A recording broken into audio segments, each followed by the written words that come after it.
শুভ সকাল বন্ধুরা। আজ হচ্ছে রবিবার। সকালবেলা উঠে ছাদ বাগানে এলাম।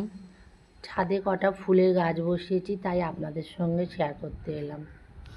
দেখুন,